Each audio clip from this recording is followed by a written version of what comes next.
બોલ કોને કહેવાય કે આપણે એકબીજા સાથે માનવ સ્વરૂપે છીએ અને આપણી માનવ વાણી સ્વરૂપે એકબીજા સાથે એકબીજાના વ્યવહારમાં હઈએ, એમાં એ બોલ એમાં બધા જ અભિપ્રાય તો નામે ના હોય.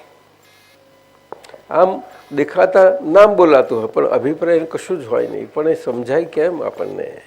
દાદા મળ્યા છે ને વિજ્ઞાન મળ્યું છે, જે એટલું ના સમજી શકીએ આપણે તો થઈ રહ્યું ને. શબ્દને આજે પકડીને બેસી રહ્યા છે, વાણીને જ નિશ્ચય માન્યો છે, એમાંથી નીકળવાની જરૂર છે. એને બેન સમજાય છે? વાણીનો ભાગ વચ્ચેનો એવું એટલું બધું કામ કરે છે. એટલા માટે દાદાએ કહ્યું કે આ તો ટેપ રેકોર્ડ છે ભાઈ. પરંતુ ટેપ રેકોર્ડ છે સમજવું એના માટે તો કેટલી ઊંડું ઉતરવું પડે છે, ઘણું ઊંડું ઉતરવું પડે છે વાણી માટે.